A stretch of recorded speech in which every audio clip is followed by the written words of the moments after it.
नमस्कार साथियों, स्वागत है आपका हमारे YouTube चैनल में। आप छत्तीसगढ़ की किस जगह से हमारे समाचार सुन रहे हैं, कृपया कमेंट बॉक्स में लिखकर हमें जरूर बताएं। साथ ही हमारे चैनल को सब्सक्राइब करना ना भूलें। रायपुर से प्रस्तुत हैं छत्तीसगढ़ के प्रादेशिक समाचार। समाचारों के साथ में रजनी शुक्ला। पहले मुख्य समाचार। पीएम श्री योजना के तहत छत्तीसगढ़ के 78 और स्कूलों को शामिल किया गया। भारतीय जनता पार्टी के राष्ट्रीय अध्यक्ष जेपी नड्डा आज रायपुर में पार्टी के सदस्यता अभियान की समीक्षा करेंगे। राज्य शासन ने शारदीय नवरात्र पर प्रदेश की विभिन्न शक्तिपीठों में ज्योति कलश और प्रसाद के लिए देव भोग घी का उपयोग करने के दिए निर्देश। और पंडित दीनदयाल उपाध्याय की जयंती पर कल राज्य में विभिन्न कार्यक्रम आयोजित कर उन्हें दी गई श्रद्धांजलि। अब समाचार विस्तार से। छत्तीसगढ़ के 78 स्कूलों को पीएम श्री योजना की स्वीकृति मिली है। प्रदेश में ऐसे स्कूलों की संख्या अब 341 हो चुकी है, जिनका पीएम श्री योजना के तहत उन्नयन किया जाएगा। मुख्यमंत्री विष्णुदेव साय ने इसके लिए प्रधानमंत्री नरेंद्र मोदी का आभार व्यक्त किया है।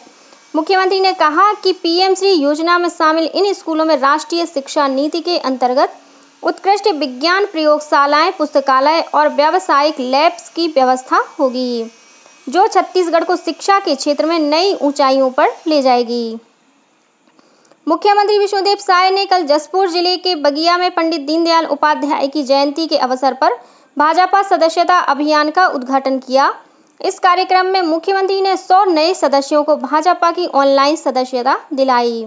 इस दौरान भाजपा कार्यकर्ताओं को संबोधित करते हुए मुख्यमंत्री ने कहा कि पार्टी का लक्ष्य इस बार 50 लाख नए सदस्यों को जोड़ने का है। उन्होंने कहा कि पार्टी के हर कार्यकर्ता को 100 नए लोगों को भाजपा का सदस्य बनाना चाहिए। भारतीय जनता पार्टी द्वारा प्रदेश में चलाए जा रहे सदस्यता अभियान की प्रगति की समीक्षा करने के लिए पार्टी के राष्ट्रीय अध्यक्ष जेपी नड्डा आज 26 सितंबर को एक दिवसीय प्रवास पर रायपुर आएंगे। अपने रायपुर प्रवास के दौरान वे सदस्यता अभियान की समीक्षा करने के साथ ही पार्टी के विभिन्न कार्यक्रमों में शामिल होंगे। देश भर में जल्द ही प्रधानमंत्री जनजातीय उन्नयन ग्राम अभियान शुरू होगा। अभियान के क्रियान्वयन के संबंध में केंद्रीय जनजातीय कार्य मंत्रालय की अतिरिक्त सचिव आर जया ने वीडियो कॉन्फ्रेंसिंग के जरिए कल देश भर के जिला कलेक्टरों से चर्चा की। इस दौरान उन्होंने कलेक्टरों को जरूरी दिशा निर्देश दिए। बलौदाबाजार कलेक्टर दीपक सोनी ने बताया कि प्रधानमंत्री जनजातीय उन्नयन ग्राम अभियान के तहत जिले के जनजातीय बहुल 46 गाँव का चयन किया गया है। उन्होंने बताया कि अभियान के तहत चयनित गांवों में विभागीय योजनाओं का 100% क्रियान्वयन सुनिश्चित किया जाना है। इस अभियान में अधोसंरचना विकास सहित बेहतर स्वास्थ्य और गुणवत्तापूर्ण शिक्षा की पहुंच पर जोर दिया जाएगा। राज्य शासन ने सभी कलेक्टरों को दिशा निर्देश दिए हैं कि आगामी शारदीय नवरात्र पर प्रदेश की विभिन्न शक्तिपीठों में ज्योति कलश प्रज्वलित करने और प्रसाद निर्माण के लिए देवभोग घी का उपयोग किया जाए। राज्य के कृषि उत्पादन आयुक्त ने सभी कलेक्टरों को भेजे गए पत्र में कहा है कि छत्तीसगढ़ राज्य सहकारी दुग्ध महासंघ दुग्ध व्यवसाय का शीर्ष स्थान है। इसके द्वारा प्रदेश में लगभग 700 दुग्ध सहकारी समितियों से संबद्ध 30,000 से अधिक पशुपालक परिवारों से दूध का संकलन किया जाता है। इसके द्वारा मानकों के अनुरूप दूध और दूध से बने अन्य उत्पाद उपलब्ध कराए जाते हैं। कलेक्टरों को भेजे पत्र में कृषि उत्पादन आयुक्त ने कहा है कि शक्तिपीठों में देवभोग घी के इस्तेमाल से राज्य के पशुपालकों का हित होगा। आयुष्मान भारत प्रधानमंत्री जन आरोग्य योजना के तहत प्रदेश में 30 सितंबर तक आयुष्मान पखवाड़ा मनाया जा रहा है। इसके तहत मुंगेली जिले के लछनपुर गांव में घर घर आयुष्मान हर घर आयुष्मान नारे के साथ स्कूली बच्चों ने रैली निकाली। रैली के माध्यम से लोगों को आयुष्मान के लाभ और आयुष्मान कार्ड पंजीयन कराने के लिए जागरूक किया गया। वहीं बलरामपुर में आयुष्मान पखवाड़ा के तहत हाई स्कूल मैदान से जागरूकता साइकिल रैली निकाली गई। यह रैली हाई स्कूल ग्राउंड से शुरू होकर पुराना बस स्टैंड में समाप्त हुई। रैली को मुख्य चिकित्सा अधिकारी डॉक्टर बसंत सिंह ने हरी झंडी दिखाकर रवाना किया। इस रैली में बड़ी संख्या में स्कूली छात्र छात्राओं ने भाग लिया और लोगों को आयुष्मान योजना के प्रति जागरूक किया। उधर कोंडागांव जिले में आयुष्मान पखवाड़ा के तहत 20 से 30 सितंबर तक हितग्राहियों के आयुष्मान कार्ड बनाए जा रहे हैं। ऐसे हितग्राही जिनका आयुष्मान कार्ड अभी तक नहीं बन पाया है, स्वास्थ्य कार्यकर्ता उनके घर जाकर और गांव में शिविर लगाकर आयुष्मान कार्ड बना रहे हैं। साथ ही लोगों को जागरूक करने विकासखंड स्तर पर स्वास्थ्य शिविर, आयुष्मान सभा और जागरूकता रैली का आयोजन किया जा रहा है। इस बीच जसपुर जिले के सामुदायिक स्वास्थ्य केंद्र लोदाम में वृद्धजनों के लिए स्वास्थ्य शिविर लगाया गया।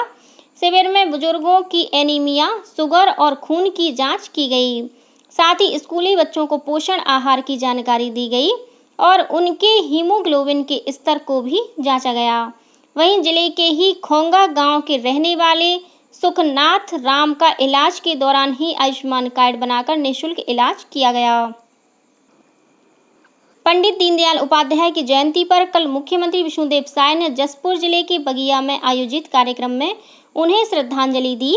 इस दौरान उन्होंने कहा कि पंडित दीनदयाल उपाध्याय एक ऐसे युग द्रष्टा थे जिनके विचारों और सिद्धांतों ने देश को एक प्रगतिशील विचारधारा दी। वहीं उप मुख्यमंत्री अरुण साव ने बिलासपुर के पंडित दीनदयाल उपाध्याय उद्यान में उनकी प्रतिमा पर माल्यार्पण कर उन्हें श्रद्धांजलि दी। इस दौरान श्री साव बिलासपुर नगर निगम द्वारा आयोजित स्वच्छता ही सेवा पखवाड़ा में शामिल हुए। स्वच्छता ही सेवा अभियान के तहत प्रदेश भर में विभिन्न कार्यक्रम आयोजित किए जा रहे हैं। इसी कड़ी में कल रायपुर जिले में माना बस्ती के शासकीय उच्चतर माध्यमिक शाला में आयोजित कार्यक्रम में विधायक मोतीलाल साहू और पंचायत और ग्रामीण विभाग की प्रमुख सचिव निहारिका बारिक ने नागरिकों और विद्यार्थियों को स्वच्छता की शपथ दिलाई। साथ ही उन्होंने सामूहिक रूप से श्रमदान किया और एक पेड़ मां के नाम के तहत पौधरोपण भी किया। इस अवसर पर कबाड़ से जुगाड़ के तहत बच्चों द्वारा बनाई गई मॉडल की प्रदर्शनी लगाई। वहीं कोंडागांव जिले में कलेक्टर कुणाल दूदावत और जिला पंचायत के मुख्य कार्यपालन अधिकारी अविनाश भोई ने स्वच्छता रथ को हरी झंडी दिखाकर रवाना किया। इस रथ के माध्यम से जिले के सभी ग्राम पंचायतों और प्लास्टिक और कचरा मुक्त बनाने के साथ साथ स्वच्छता का संदेश दिया जाएगा। सर्वोच्च न्यायालय ने राज्यों और केंद्र शासित प्रदेशों को स्कूलों में बच्चों की सुरक्षा पर केंद्र के दिशा निर्देश लागू करने का निर्देश दिया है। न्यायालय ने राष्ट्रीय बाल अधिकार संरक्षण आयोग को राज्यों और केंद्र शासित प्रदेशों के साथ समन्वय करने और दिशा निर्देशों के कार्यान्वयन की निगरानी करने के लिए भी कहा है। हाल में कुछ स्कूलों में बच्चों के साथ यौन उत्पीड़न की घटनाओं के कारण एक गैर सरकारी संगठन बचपन बचाओ आंदोलन ने एक याचिका दायर की थी। इसमें देश भर के शैक्षणिक संस्थानों में बच्चों की सुरक्षा पर केंद्र के दिशा निर्देशों को लागू करने की मांग की गई थी। संगठन ने न्यायालय को बताया कि केवल 5 राज्यों ने केंद्र के दिशा निर्देशों को लागू किया है। गौरतलब है कि केंद्र सरकार ने सर्वोच्च न्यायालय के आदेश के बाद एक विशेषज्ञ समिति द्वारा तैयार स्कूल सुरक्षा और सुरक्षा पर दिशा निर्देश अक्टूबर 2021 में जारी किए थे। इन दिशा निर्देश का अनुपालन नहीं करने पर जुर्माना लगाया जा सकता है और स्कूलों की मान्यता भी समाप्त की जा सकती है। रायगढ़ सांसद राधेश्याम राठिया के वाहन पर कल आकाशीय बिजली गिर गई। श्री राठिया सुरक्षित हैं। घटना के समय वाहन में करीब 6 लोग सवार थे। एक व्यक्ति को मामूली चोट पहुंची है।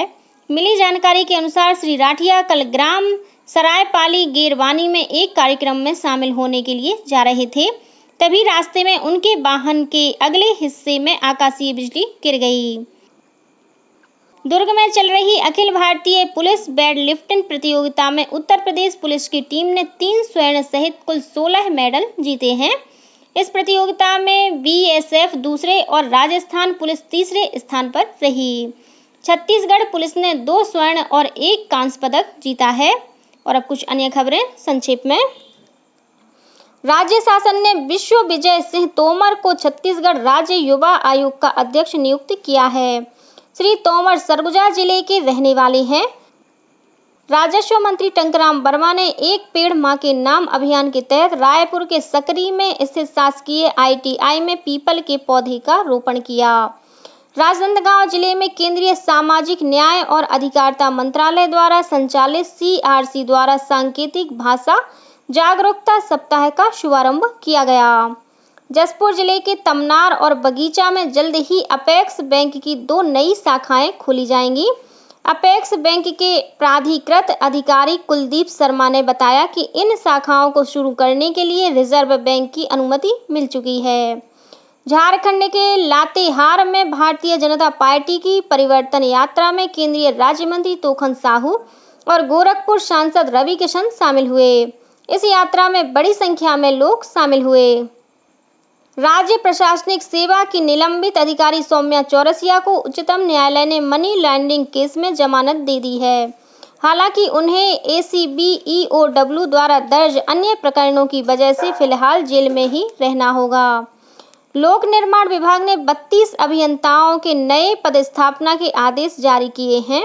इनमें कार्यपालन अभियंता से लेकर सहायक और उप अभियंता शामिल हैं। रायगढ़ जिले के धर्मजयगढ़ वनमंडल क्षेत्र के बकारुमा रेंज में हाथी के हमले में एक युवक की मौत हो गई। रायपुर कलेक्टर डॉक्टर गौरव सिंह ने राष्ट्रीय तंबाकू नियंत्रण कार्यक्रम के तहत शासकीय स्कूल और कॉलेजों के 100 गज के दायरे को तंबाकू मुक्त करने हेतु येलो लाइन अभियान चलाने के निर्देश दिए हैं। लोक निर्माण विभाग ने राजनांदगांव के कार्यपालन अभियंता AK चौहान को बीते 2 सितंबर को आयोजित विभागीय मंत्री विजय शर्मा की समीक्षा बैठक में अनुपस्थित रहने पर निलंबित कर दिया है। दुर्ग के जिला रोजगार और स्वरोजगार मार्गदर्शन केंद्र में आज 26 सितंबर को सुबह 10:30 बजे से प्लेसमेंट कैंप का आयोजन किया जाएगा। रायपुर रेल मंडल के अंतर्गत सिद्ध बाबा संपार फाटक मरम्मत कार्य के चलते 28 सितंबर को सुबह 8 बजे से 29 सितंबर की सुबह 9 बजे तक बंद रहेगा। रायपुर के शासकीय आयुर्वेद महाविद्यालय चिकित्सालय में आज 26 सितंबर को 0 से 16 वर्ष तक के बच्चों का स्वर्ण प्राशन कराया जाएगा और बिलासपुर में आयोजित 24वीं राज्य स्तरीय शालेय क्रीड़ा प्रतियोगिता में बिलासपुर ओवरऑल चैंपियन रहा। इसी के साथ छत्तीसगढ़ के समाचारों का ये बुलेटिन समाप्त हुआ। नमस्कार।